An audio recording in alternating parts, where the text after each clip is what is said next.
Oke, bismillahirrahmanirrahim. Assalamualaikum warahmatullahi wabarakatuh. Kalau Allah sendirian, dimana kita nanti sudah hilang, kan nek kowe iki laron, Gusti Allah iki srengenge, kira-kira nek kowe moronan srengenge, kira-kira isi ana ora larone? Kalau engkau kapas, engkau ingin menyatu dengan api, kemudian engkau mendekat kepada api atau api mendekatimu sebagai kapas, kira-kira yang tinggal apinya apa kapasnya? Jadi engkau dan kita semua ini, begitu kita menyatu dengan Allah, tidak ada lagi engkau, tidak ada lagi aku, yang ada adalah Allah. Kalau engkau sudah mampu melakukan politik penyatuan seperti ini, maka engkau tidak punya pamrih. Dirimu sudah menjadi rakyat Indonesia, dirimu sudah menjadi NKRI, betul enggak? Wis ora perlu, wis ora peduli engko tahun 2019 dadi presiden mana, wis ora urusan. Yang penting kita sudah, diriku adalah diri rakyat Indonesia. Aku bukan seseorang lagi. Aku ini sudah NKRI, aku ini sudah Pancasila, aku ini sudah aku di situ sudah matahari, sudah Allah, tidak ada lagi kita. Kalau kita kan masih persatuan. Tapi kalau kesatuan sudah tidak ada kita lagi, yang ada hanyalah aku. Makanya di puncaknya nanti, jadi maksudnya Jokowi ki aku puncak tasawuf kui, saya kui karpe wis tasawuf dhuwur banget kae. Mudeng koraku ya ngerti. Oke, teman-teman sekalian, dari sini saya mau tanya sama Anda beberapa hal. Pertanyaan ini tidak usah Anda jawab langsung, tapi untuk PR, nanti seluruh acara kita akan kita pakai untuk secara bertahap menjawab pertanyaan dan mendiskusikan pertanyaan-pertanyaan ini. Oke. Kalau persatuan, Pak, kalau kita ibaratkan makanan, itu ada, katakanlah ada dua jenis persatuan. Ada dua jenis Bhinneka Tunggal Ika. Satu jenis gado-gado atau lotek. Nomor dua jenis es jus, jenis blender. Menurut Anda yang mana ini Bhinneka Tunggal Ika ini? Jenis blender apa gado-gado? Nek blender berarti kan semua digerus dari situ, kehilangan identitasnya, jadi zat baru yang namanya es buah, es jus buah apa kuwi.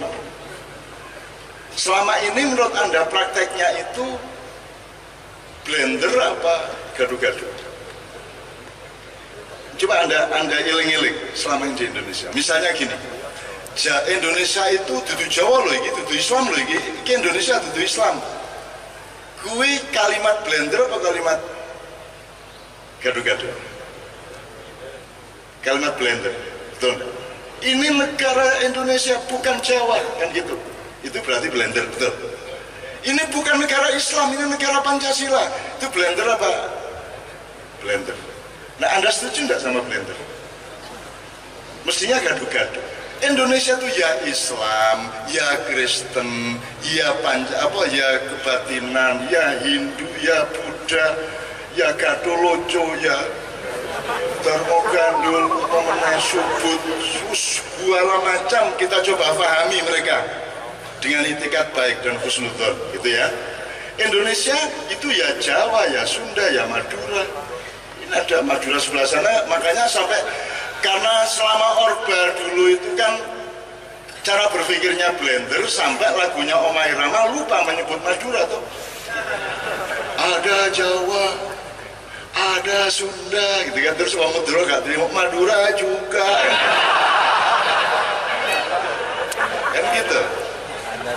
Dan sekarang ya. Nah, mulai malam hari ini Pak Rektor dan Bapak semua teman-teman UGM, kita pakai gado-gado. Harus kita hormati kubisnya sebagai kubis, dan kita celingkan dan kubisnya ini bergizi tenang. Demikian juga kacangnya, bumbune, apa meneh, kecambai,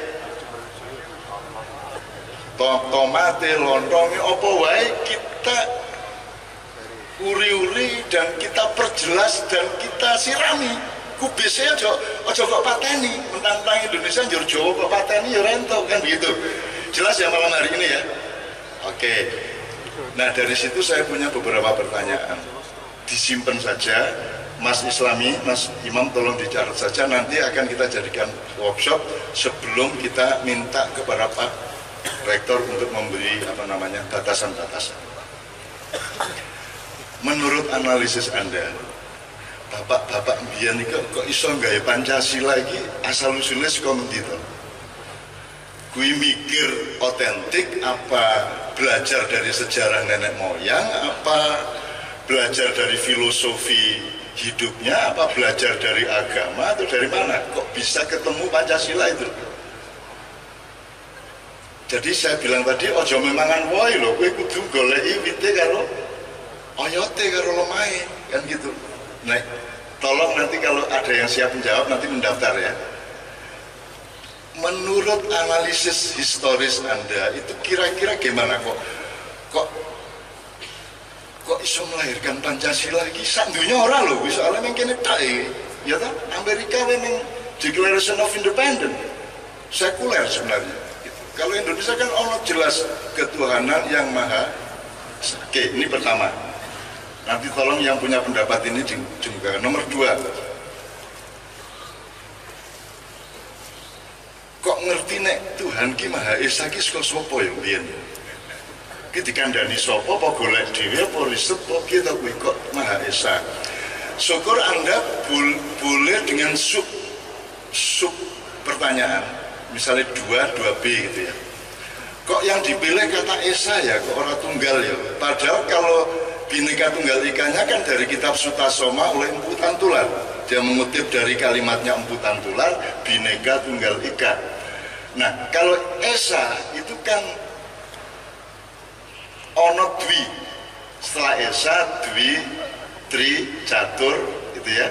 Kalau di bahasa Tagalog Pak, Esa, Dalawang, Tatelu, Apat, Lima, Anim, Pitu, itu bahasa Filipin. Pitu, Wolu, Sampo, Sami Songo, Sampo 10. Itu bahasa Tagalog. Bahasa Visayan juga begitu, bahasa Mindanao, Filipina Selatan juga begitu. Kok yang dipilih Esa ya? Meskipun tidak masalah, orang berarti aku ingin ngubah Pancasila ya orang.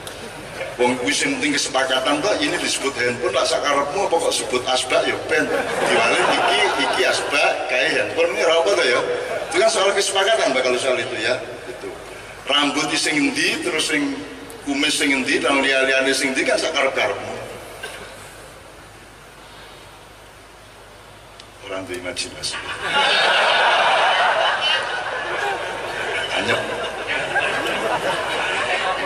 Mesti ya ini berdiri dari barat ini dari daerah barat dan utara nek saka wetan mesti paham maksudnya ini mesti terutama sing arep Jember Utara gitu. Mulane ya. Oke. Kira-kira kata Esa itu kalau Allah kan tidak Esa, kalau Allah kan tidak ada duanya, Allah kan tunggal mestinya. Kenapa bukan Allah yang Maha Tunggal? Ataukah tunggal itu bahasa Indonesia adalah Esa? Ini tidak untuk mempersoalkan, untuk supaya kita itu ngerti asal usulnya dan memahami, kemudian menerima kesepakatan ini dengan ikhlas. Jadi rasa well sok-sok gitu loh. Kita pastikan malam hari ini. Ya. Terus ketiga,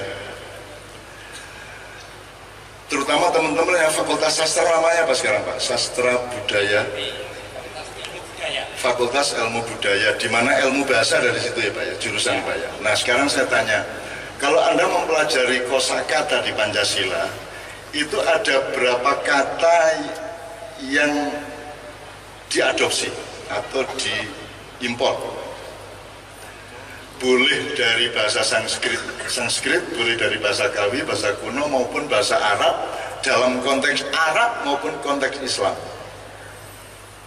Kalau Anda kan orang akeh tapi kok daftari. Misalnya yang dari Al-Qur'an. Yang diambil dari Al-Qur'an misalnya kata apa wae? Adil, adab, hikmah, musyawarah, rakyat, ya apa? Ada ikhlas di Pancasila. Di Pancasila maksud saya, yang Pancasila, yang 5 butir itu yang mengadopsi dari Islam atau Arab dan lain-lain wacana atau sumber yang lain, misalnya Sanskrit, Buddha. Jangan lupa bahwa Empu Tatular ini berarti Hindu-Buddha.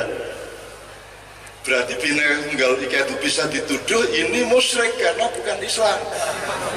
Bisa tak Pak ya? Kalau kita berpikirnya sumbu pendek dan kita sempit, ini Empu Tatular ini di zaman ini wacana di mana Hindu dan Buddha manunggal pada waktu itu dengan konstitusi yang namanya Utara Manawa waktu itu.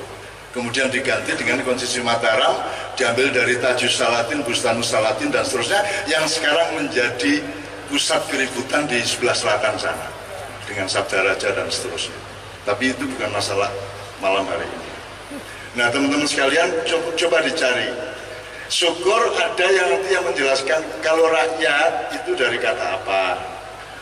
Itu konsep demokrasi atau kalau konsep demokrasi kenapa pakai rakyat? Kalau pakai rakyat kenapa tidak belajar kepada asal-usul kata rakyat? Gitu ya. Terus bedanya apa rakyat sama masyarakat? Masyarakat juga dari bahasa Islam. Umat juga dari bahasa Islam. Apalagi Pak? Kenapa tidak pakai komunitas? Sekarang yang disebut komunitas kan kelompok kecil. Kalau community sebenarnya kan juga masyarakat kan gitu dan seterusnya. Ini juga lucu-lucu Indonesia ini. Jadi import neng dicampur aduk karo-karuan. Busine saka Jepang, rudone saka Cina, ya toh. Terus bane saka Jin. Pokoknya dicampur jadi siji. Nah, malam hari ini UGM akan membenahi pemahaman-pemahaman itu insya Allah. Apa ya? Oke. Pak Rektor, sebelum sampean bicara, ini memang agak panjang Pak. Jadi saya ingin mempraktekkan dulu. Saya ingin yang bisa menjawab mendapat hadiah. Tapi pertanyaan tadi disimpan dulu, belum akan saya buat. Ini saya akan memulai dengan Medley Nusantara.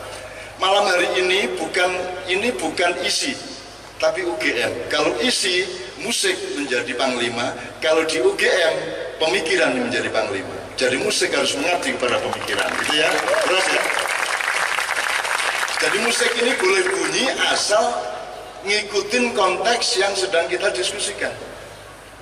Oke. Ini kita minta Medley Nusantara. Medley Nusantara itu kumpulan dari lagu-lagu dari berbagai daerah di Indonesia. Kalau diturutin Pak, itu semalam suntuk nggak habis Pak. Ya. Alhamdulillah dicuri Malaysia beberapa, jadi kita mengurangi durasi kita. Siapa kok dicolong kono kabeh, susu Indonesia dipek. Nah, nanti saya akan hentikan di setiap comblongan untuk supaya Anda tanya ini lagu apa, ini lagu apa, ini lagu dari mana, untuk ngecek nasionalisme kita Pak ya, ya Pak ya. Jajal arah-arah kota gak awas nih kan. Nah, kalau tahu saya minta Mas Ali menyediakan sejumlah peci untuk kita kasih hadiah kepada yang tahu. Syukur Pak Rektor punya inisiatif untuk memberi apa. Setelah lagu ini nanti kita workshopkan bersama, baru beliau nanti merespon apa yang sudah saya ungkapkan, dan hajatnya UGM malam hari ini kita komposisikan menjadi satu keindahan pemikiran. Dan supaya, karena cita-citanya UGM adalah UGM untuk NKRI, agar supaya NKRI menjadi pemimpin dunia, kan gitu Pak kira-kira, betul enggak? Nah, mimpin itu suami apa istri, kan gitu masalahnya. Aku tanya, sebenarnya di rumah tangga yang mimpin istri apa suami? Formalnya suami Pak, ini prakteknya jadi ya istri lah ya. Ini juga harus kita perhatikan. Maka kita tidak pernah, kita menyebut tanah air ini ibu pertiwi, ini ibu. Jakarta itu ibu kota. Jadi kita memilih apa namanya? Alma mater, wedok tuh ya, wedok tuh. Alma mater bukan alma father. Coba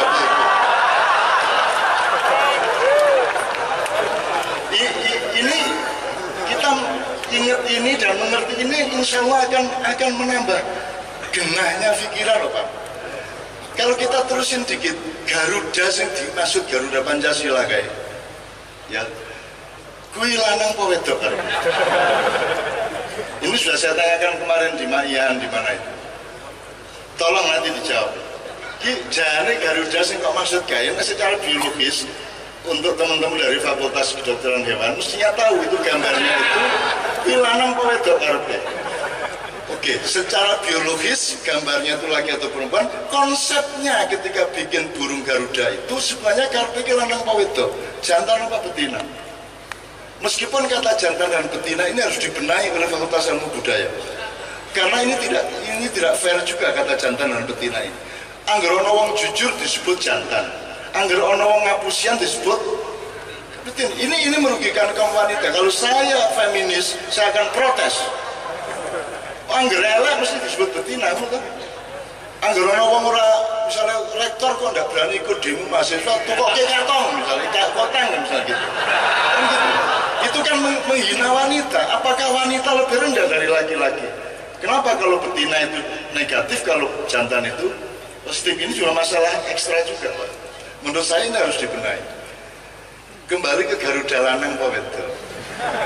Konsep kepemimpinan kita di dunia itu kepemimpinan yang mengasuh apa kepemimpinan yang nek mengasuh kan tidak usah diatur, bocah ya taat mengasuh dengan baik.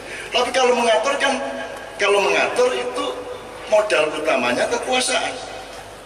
Dan kekuasaan harus dibentengi, harus dilandasi oleh kekuatan. Maka kita, mindset kita bukan kula'udhu birobinnas, tapi malikinnas. Kalau bisa tidak usah pakai malikinnas, ilahinnas. Cukup robinnas, yaitu kita mengasuh dunia. Hamengku buon, mangku negoro, paku alam. Kan gitu. Kita menampung dunia. Terus kene nyolong masa oke no cino sakarmu upamane gitu ya, upamane gitu ya, monggo sakarmu. Wong jenenge kene mengasuh kok anak diuyuk-uyuk ora apa-apa, disingi anak ya ora apa-apa jenenge kita mengasuh. Itu kalau kita teruskan pemanaannya. Oke, tolong dicari ke konsep kita memimpin dunia itu konsep kepengasuhan atau konsep kekuasaan. Itu kita cari. Kalau kecenderungan bangsa Indonesia kan ibu toh Pak. Wong UGM alma mater itu fater, alma fater gitu. Dia lagi ngerti caca ini lagi ada. Ayo ngaku. Dia lagi kelingan saya kita. Alma mater kui wedok. Dan kita sudah punya rumus wedok kui dhuwur secara agama. 3 kali lipat derajatnya dibanding laki-laki. Hormati ibumu, kemudian ibumu, baru bapak. Dan kalau Jawa, wanita itu konco wingking. Dan kita sekarang sudah menemukan, jangan dipikir yang wingking itu yang terbelakang, yang belakang itu yang terkuasai. Semua orang yang menggembalakan kambing, bebek, dan sapi selalu dia berdiri di belakang ternaknya. Jadi kalau orang yang ingin jabatan terus-menerus itu adalah sapi-sapi dan kambing-kambing dan bebek-bebek yang suka di depan. Sementara kita kan di belakang-belakang. Alasannya tinggu menghibur akhirnya caca sing ora dadi apa-apa itu loh. Termasuk aku dewi kan gitu kan. Kan ngono Pak. Nek sampean ketemu wong ganteng, sampean ngomong apa, ketemu cah orang ganteng ngomong apa kan masing-masing butuh gede hatine kabeh. Itu ya. Oke. Pertanyaan 3 tadi sudah, sekarang pertanyaan sangat simpel. Tadi kan beliau mengeluh, acara ini mengeluh mengenai Islam itu ketinggalan. Teknologi, ilmu pengetahuan, kemajuan, peradaban itu ketinggalan. Terus saya bilang, wong Islam gue kaya wong lanang sing duwe bojo ayu. Nah bojo ayu niki ilmunya Al-Kindi, Avesina, Al-Farabi, apa lagi Pak? Siapa? Al-Ghazali sampai turut itu bojo sing ayu yang direbut wong liya sing jenenge kebudayaan barat. Gitu kan? Ditilap cah-cah saiki orang ngerti nek ilmu pengetahuan ki asal usulnya sebenarnya adalah dari penemu-penemu Islam. Gitu ya. Kita ditilap, kita tidak dikasih tahu bahwa kita sebenarnya pernah punya kejayaan. Nah, si suami yang punya istri cantik direbut orang ini pertama kan belain istrinya mati-matian karena sudah sangat lama bojone ra iso direbut kembali. Akhirnya psikologine bojone iki malu dielek-elek. Kaya kowe yang-yangan kena kancamu. Ya ta? Pertama kowe sing elek-elek sing kancamu kuwi. sing lanang. Nek suwe-suwe entuk 3 sasi 5 sasi, sing kok elek-elek wedoke kuwi. Oh cah kecen jane kok susah. Jane kok ora edan apa. Ya ayu ning ya rada kendir kae. Akhirnya sesuai ke elek-elek dhewe. Maka orang Islam kehilangan kepercayaan dirinya terhadap Islam. Ngelek-elek bojone dhewe. Gitu kan akhirnya kerengan sak keluarga. Mergo ibune dicolong wong tuwa. Terus kita saling menyalahkan. Akhirnya kabeh diharamkan. Kakak haram, adik haram, lawan haram, sodel haram, pajan haram, sembarang haram, musik haram. Mergo atine sumpek. Krungu musik ora iso menikmati. Betul enggak? Delok apa wae ora iso menikmati akhirnya kabeh haram. Untuk orang yang tidak bisa menikmati hidup, untuk orang yang stres, untuk orang yang bingung kehidupannya, semua haram di dalam hatinya. Betul enggak? Itulah yang menjadi sumber dari pengharaman. Jadi ayo balik. Siapakah yang menciptakan suara? Dulu nggak ada suara. Kemudian ada tahap sekian juta tahun mulai ada suara. Siapa yang menciptakan suara? Siapakah yang menciptakan daun dihembus oleh angin kemudian siapa yang punya ide menciptakan? Siapa? Siapa mas? Yang keras jawabnya. Allah ya sapa meneh, mosok kowe.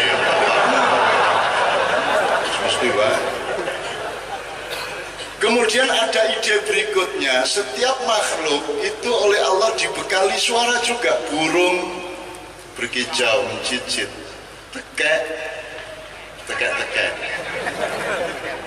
Aku tekek kok nyedulku ya. Aku nanya jol lagi mau tekek. Kalau sapi melenguh, kerbau apa ya? Apa itu? Kambing mengembik, anjing menggonggong, ya, kirek njegok. Sapi itu gitu ya. Itu kirek njegok itu ciptaan Allah. Jangan lupa. Kowe turu ngorok, idene sapa? Idene Allah. Jadi nek bojomu ngorok, ya Allah turun, ya Allah ya. Anggur aja ngrajine banget itu ya. Nah, siapa yang membuat benda yang digesek atau yang bertemu atau yang dipukul, ditabuh itu menjadi bunyi? Siapa yang punya ide? Allah. Itu untuk dinikmati Allah atau untuk dinikmati makhluknya? Untuk dinikmati makhluknya apa Allah sendiri menikmati? Allah butuh suara laga. Allah ikut enggak? Masa Allah butuh suara? Masa Allah butuh apa-apa? Allah itu enggak butuh loh. Kalian beriman ya enggak butuh, kalian kafir ya enggak masalah, gitu kan? Gitu ya. Nah, boleh nggak kita menikmati bunyi? Boleh. Nah, bunyi itu hanya kan sekarang musik haram. Angel Pak, musik haram. Nah terus ngentot rentok bunyi. Nah, kan, musik itu kan bunyi, nada dan irama, cuman itu dong. Lah nek musik haram ngentot. Jadi di kereta Bogor Surabaya itu Pak, pagi-pagi mau kuliah tuh, duduk sepi ngantuk kabeh kae, peteng dedut kae, sono sing ngentut Pak, dhewe wis tahan banget. Ternyata tetep rasa kan. Loh banget, bener, tahu banget ya. Terus ono bocah iya, sing iseng. Terus dia nyelebut, nyaris tak terdengar. Kayak iklannya lah ya, nyaris tak terdengar. Begitu terang benderang, sing entuti jilbaban juga. Lu kok sing ngentut jilbaban ngentut ya rek kok? Apik, jilbaban yo apik. Ning nek jilbaban ngentut ya rada izin itu kan. Ya aku ora ngelek sapa-sapa iki ming nikmate urip ya to. Lho, apa nek wong jilbaban ayu manis yo ora entuk-entut gitu. Terus piye kuwi urip terus piye gitu kan. Oke ya. Itu semua musik, teman-teman sekalian. Rap itu musik, semua yang terdengar itu musik sebenarnya kalau kita mengerti esensinya. Nah, berarti ada nggak yang haram di antara bunyi-bunyi itu? Ada nggak yang tidak boleh? Kita benar yang enteng-enteng deh. Ada nggak suara yang tidak boleh diperdengarkan? Sebagaimana kalau tidak boleh dimakan itu babi, gitu ya. Nah, kalau di antara suara-suara ini, paling pol Allah hanya mengatakan seburuk-seburuk suara adalah suara keledai, la sautul khimar. Tapi Allah tidak mengatakan haram, neng wah jangan nyebai, paling ngelupil. Neng ora kok haram ora, neng nyebai. Nah, sekarang kita tahu Pak metodenya. Suara itu boleh tidak boleh itu karena suaranya atau karena ruang dan waktunya? Kan gitu. Jumatan dan buta. Mulai. Ya. Apa? Terawih gak boleh apa mulai? Ngising karo wiritan. Jadi kan soal tempatnya, makomat, konteks. Makom itu bahasa Indonesianya, bahasa Inggrisnya konteks, koordinat peristiwanya, ruang dan waktunya, gitu ya teman sekalian. Oke, sekarang saya mohon izin untuk membunyikan, ya. Dan langsung saya minta pertama, ya udah sebagaimana biasa, tapi nanti saya potong dengan tangan saya naik ini, berarti saya potong. Langsung teman-teman ya. Iki lagu apa ya, supaya wawasan nasional kita dari UGM kita bangun Indonesia masa depan yang bukan hanya moncer secara nasional tapi juga memimpin dan mengasuh seluruh dunia. Amin. Teksnya mungkin bisa dikasih ke Bapak-Bapak. Siapa tahu beliau nanti insya Allah berpartisipasi ya. Yuk.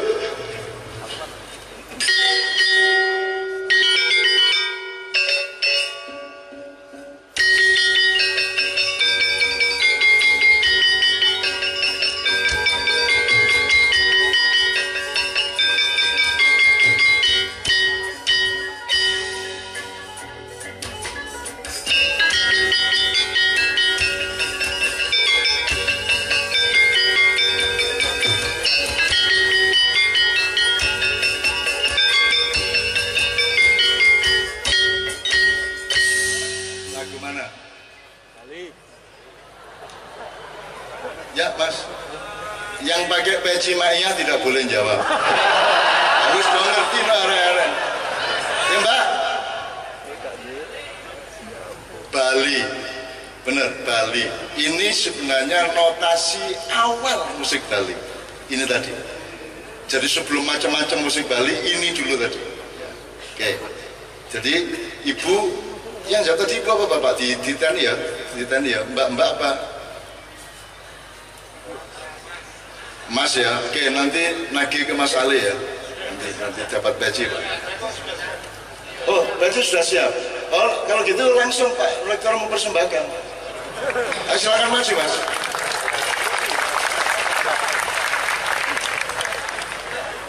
Nek wis duwe didol.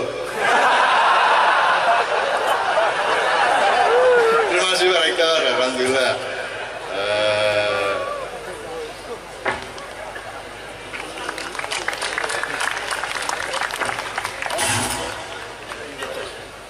Oke, terima kasih Pak Rektor. Ini soal kemesraan, ini bukan soal harta benda, bukan soal derajat, ini soal kemesraan, soal cinta gitu ya.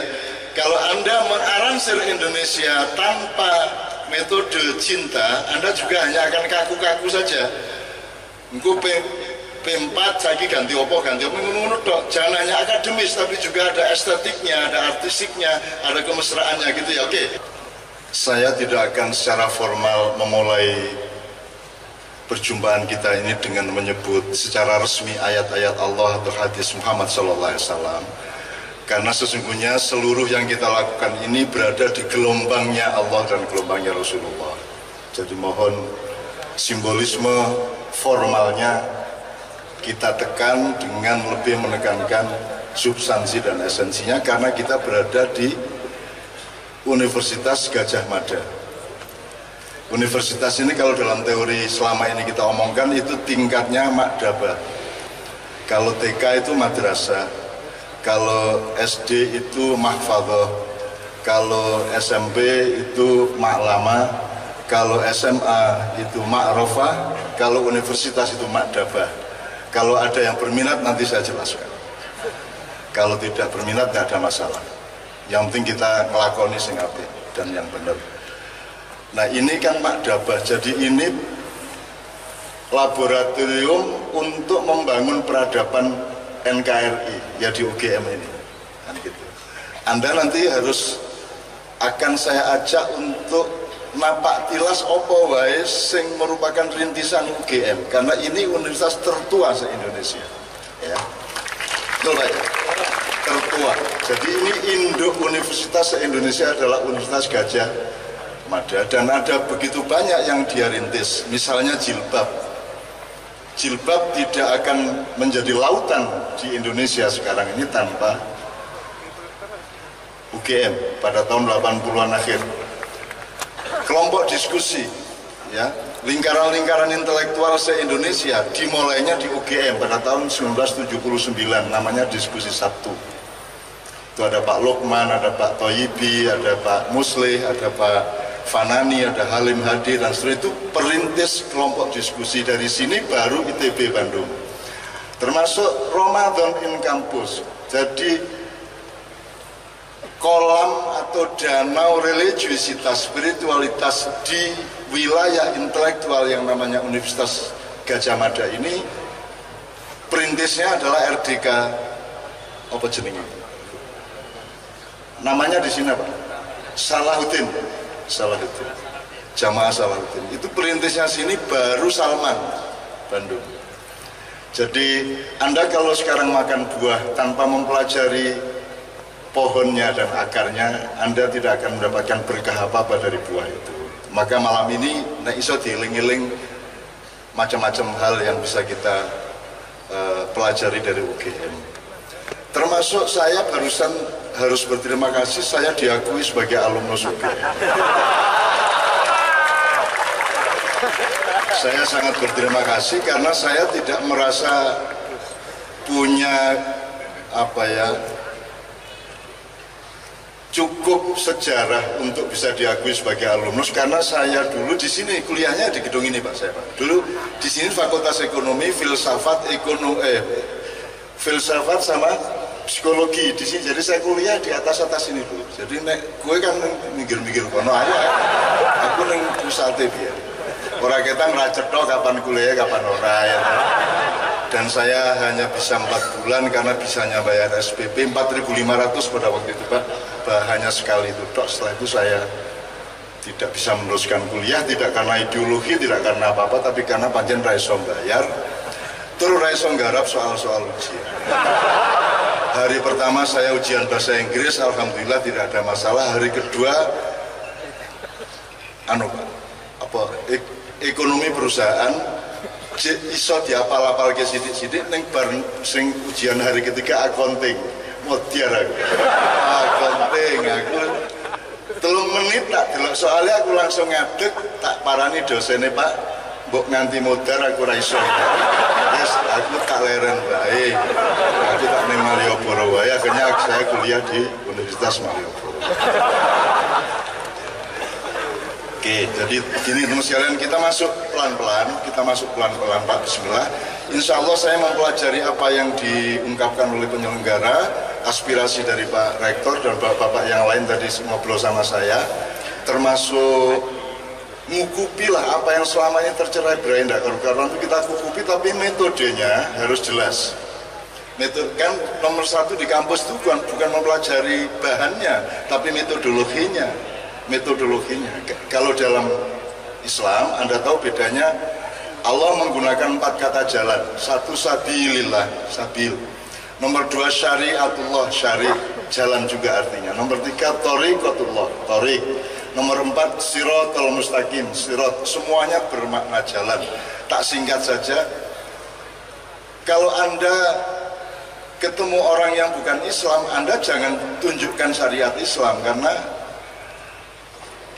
Mereka belum punya kewajiban untuk syariat Islam. Yang Anda kasih tahukan ke mereka sabil dulu, arahnya dulu.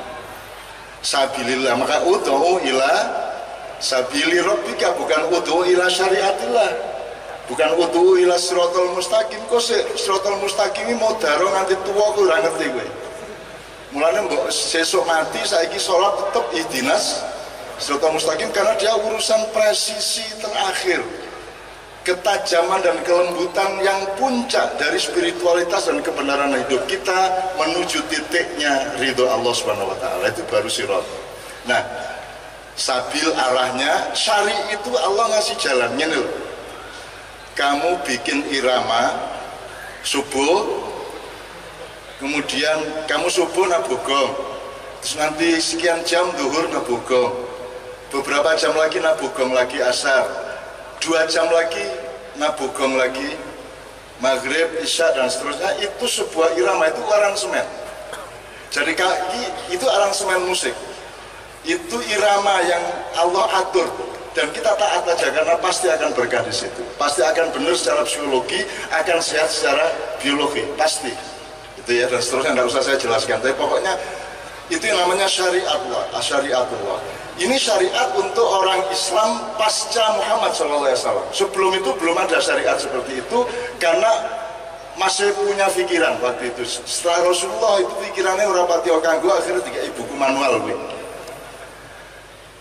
Nah, mulai sekarang tolong itu jadi syariat Allah itu tolong fahami tidak hanya pada dimensi hukumnya, tapi juga pada dimensi keindahannya, dimensi ilmunya, dimensi hidayahnya dan seterusnya. Itu ya teman sekalian, itu syariat. Nah, caramu menempuh jalan yang disebut syari atau syariat itu namanya thariqah. Caramu nyetir, kapan ngegas, kapan ngerem, haluane piye, nek ana wong nyabrang leren ora, itu namanya thariqah. Itu kira-kira. Nah, kalau thariqatmu sama syariatmu sudah benar di sabilillah, makin lama makin matang, makin akurat, makin online sama Allah, makin rahmatin lil alamin kepada semua manusia dan seterusnya, termasuk kepada alam, baru nanti Anda sampai kepada presisi yang namanya ihdinas siratal mustaqim. Iki angel banget iki. Wis ora apa-apa iki, ora ketemu ora apa-apa. Angger kowe karep Gusti Allah wis seneng, wis pingkut dilagi swarga. Ra bisa karepmu gitu dari pira wae, mau daro dhewe dengkulmu copot-copot dhewe. Itu ya teman sekalian. Oke, ini kita mulai seperti ini supaya metodologi kita malam hari ini jelas. Jadi saya akan pakai metode sinau bareng Pak Rektor nyuwun sewu. Sebelum sampai nanti buka skalanya ya. Sinau bareng berarti saya akan serap aspirasi Anda. Jadi misalnya saya akan menyiapkan 2 rangkaian pertanyaan, masing-masing katakanlah 3-5 pertanyaan, tapi ini saya dasari dengan gini dulu. Ini kan urusannya persatuan. Kesatuan, ada 3 satuan. Persatuan, kesatuan, apalagi? Kesatuan itu tahap terakhir. Sebelum ada kesatuan, dia berupa persatuan dulu.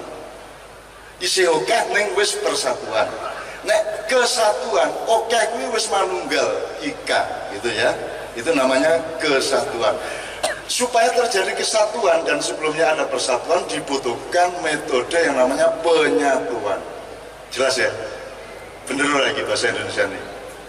Penyatuan. Penyatuan itu bahasa Islamnya tauhid. Tauhid nanti sampai ke persatuan, namanya wahid, Allah al-wahid. Terus nanti puncaknya Anda berada dalam kesatuan dengan Allah, manunggaling kawulan Gusti, namanya ahad. Jadi Anda jangan keburu-buru kulalo wahad. Nek kowe wiritan ojo kulalo wahad sik kok modar dhewe iki, ora kuat kowe. Jadi kowe sinau sik sing sadurunge ya. Kayak tadi itu ada dagelan arep ngelamar anak kiai, siji jenenge sapa? Anas. Nomor 2 jenenge sapa jenenge? Torik. Nomor 3 jenenge Imron. Karo Pak Yai sapa kowe le ajeng nglamar putri bapak, jenengmu sapa? Kula Anas. Ya wis nek ngono jajal maca surat Anas apal. Nek kowe le kula Torik. Oh apal wa Torik ora nggih apal wa Torik ya. diwaca. Nek kowe iso boleh kulit Imron, kowe nek diwaca surat Al Imron. Muter sing nomor 3 niku. Mulane kowe gawe jeneng nang anakmu golek ki sing Liila paling pol itu ya. Ila atau ina ini ya aja Al Imron, Baqarah, Muter, Al-Maidah barang wah. Semua akhirnya ada karuan gitu. Itu ya, oke. Tauhid itu prosesnya, perjuangannya, kemudian Allah Al-Wahid. Al-Wahid itu Allah yang eksis sebagai dirinya, tapi dia berada di dalam kerinduan untuk menyatu dengan hamba-hambanya. Itu namanya Al-Wahid. Konstelasi Dayak, Melayu, Islam, di Kalimantan juga mulai agak terjadi bias-bias ya. Sejak Madura peristiwa Sampit dulu, dan sekarang mulai ada gesekan-gesekan lain di Pontianak, dan kita harus punya panduan dari UGM bagaimana sebenarnya membineka tunggal ikakan semua kemungkinan-kemungkinan perpecahan di berbagai daerah itu. Gitu ya teman sekalian ya.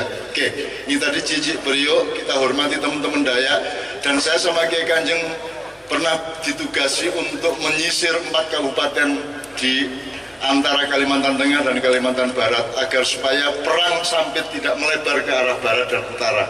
Dan alhamdulillah kita bisa membentengi 4 kabupaten, kita kumpulkan semua yang sedang berperang di Kabupaten Sampit, kita kumpulkan menjadi satu di 4 kabupaten Mempawah, Rasau Jaya, Pontianak, dan Sanggau. Alhamdulillah.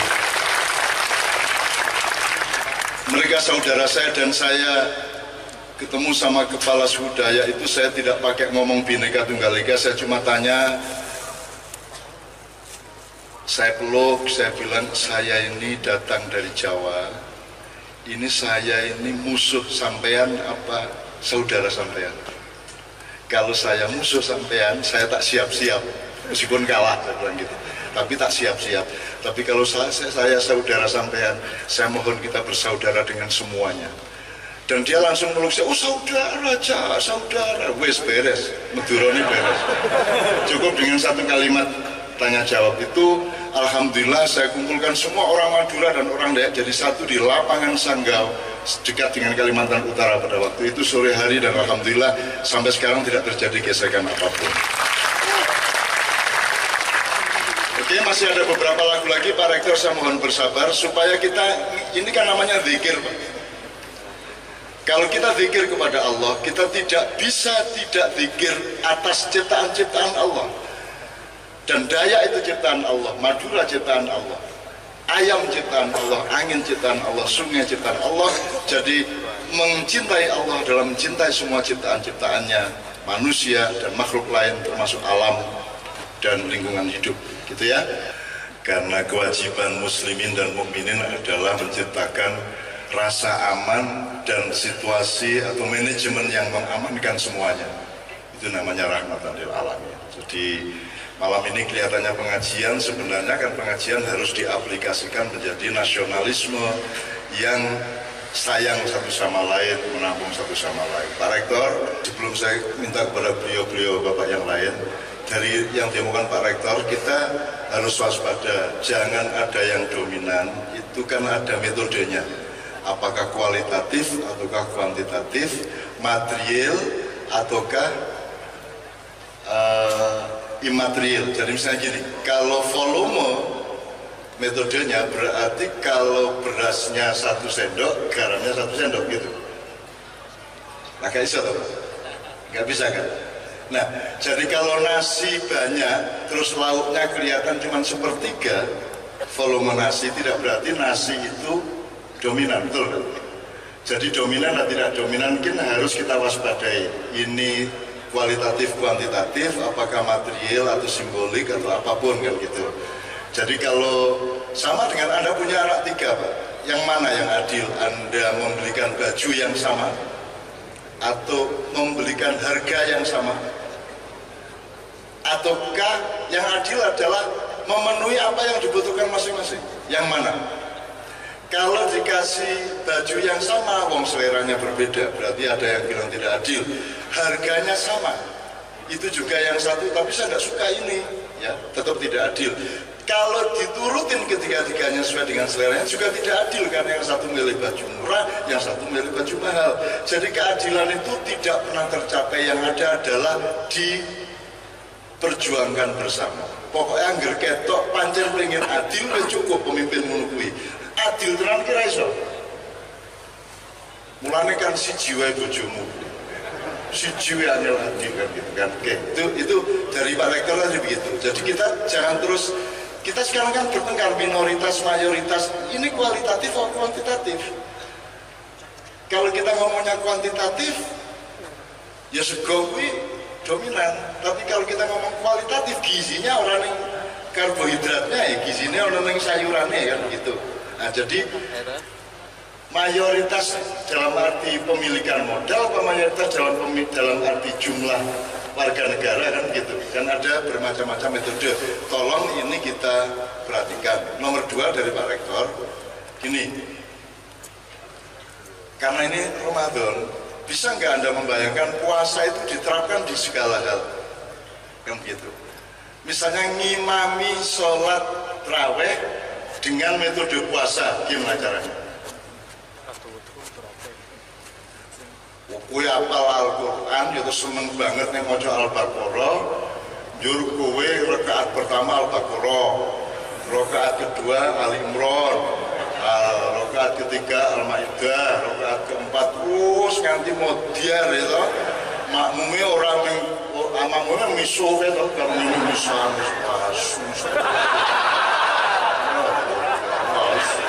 begitu alif lam mim dzalikal modiar ini kan gitu. Nah, imam harus berpuasa.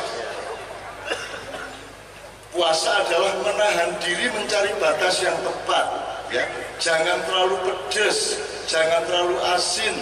Kalau empek-empek Palembang dibawa ke sini ditambahin gula dikit, dong di sini senengannya manis. Itu semua saling menyesuaikan diri. Yang sudah kita bicarakan adalah kebenaranmu itu letaknya tidak di mulutmu, tapi di hatimu. Begitu mulutmu ngomong, bukan kebenaran yang kamu omongkan, tapi kemaslahatan bersama. Jadi kebenaranmu nek iso kok tahan. Aku jane ngerti nek kowe jane ora ganteng ning yo ganteng bae mesake wis kowe iki jane orang ganteng banget ning simpatik kowe iki jane ya ora. Ya, tapi kan untuk kemaslahatan bersama kita boleh kenyang bumbu seperti itu. Nah, maka kalau kita bicara warung, yang namanya kebenaran letaknya di dapur, tidak di meja makanan di warungnya. Jadi seorang koki, seorang cook, ya, seorang apa namanya itu, chef, ya, itu dia tidak masak berdasarkan seleranya, loh, tapi masak berdasarkan apa yang dimaui orang yang akan menikmatinya, betul nggak? Nah, presiden tidak boleh menggunakan selera dan kepentingan pribadinya. Rektor, gubernur, lurah, dia harus berpikir apa yang terbaik untuk semua penduduknya, betul tidak? Kan begitu caranya kira-kira ya. Jadi malam hari ini kita temukan dari Pak Rektor banyak sekali hikmah-hikmah. Ojo kepedesan. Saya kiki atau dulu segi ngweh-ngweh. Wah, jangan kepedes banget iki ono lombok cap FPI ono merico cap. Terus macam-macam Pak. Kadang-kadang pedes iki ora objektif, pedes iki uang nek pancen ora seneng kuwi ketok wis mesti langsung kepedesan toh. Gimana? Maka kita harus cari yang paling jernih di titik tengah dari semua masalah ini. Sebab nek wis ora seneng, nek wis yang berlangsung adalah kebencian, yang berlangsung adalah ketidaksukaan, ya, permusuhan, maka apapun saja tidak benar, apa saja akan tidak benar. Jadi insya Allah mudah-mudahan dari UGM ini kita membangun kembali Indonesia dari lingkungan kecil, Indonesia kecil yang namanya Universitas Gajah Mada. Nanti kita harus mengalfatihai Mbah Gajah Mada ya. Soalnya sering lakon aku cak aku ini digunggu jenengku ora tau diparani ya. Ora tau diziarahi gitu. Padahal malam Jumat nih Pak Rektor. Ini malam Jumat. Malam Jumat itu kuburan sepi, Mas. Ya, kalau ada ke kuburan malam Jumat itu sepi karena mereka pulang ke rumah masing-masing. Roh-roh itu pada pulang ke rumah masing-masing. dan ingin menemukan istrinya, anaknya, atau bapaknya, atau keluarganya, itu ngaji untuk dia. Itu setiap roh dari kuburan itu pergi ke rumahnya masing-masing. Aku ngajeni ora yo, aku dikirimi ora yo. Wah, iki gara-gara ustaz-ustaz sing ngarani nek ngirimi donga ki urung karuan tekan iki, wah dadi saiki jarang wong ngirimi Al-Fatihah gitu. Makanya Gus Dur sekarang diziarahi, kuburannya diziarahi banyak manusia-manusia hidup, dan rohnya diziarahi oleh banyak roh-roh yang sudah tidak ada jasadnya. Ditakoni Gus, kula niki nek malam Jumat niku mulih arang sing donga saking Gus. Ah niki soalnya ustaz-ustaz niku kandhane dongane ora tekan niku Gus. Niku janjane dongane tekan mboten to nek tahlilan 7 dina 3 dina niku tekan to mboten. Gus Dur karo ngantuk. Lah balik agak dongane. Maksudnya lah dongane sing didongake iku bali apa ora? Nek dongane bali berarti ora tekan. Nek dongane ora bali berarti tekan. Kayak paket ya. JRE ya. Gus Dur kok ditakon. Ya kamu gitu aja kok repot. Itu ya sekalian ya, oke.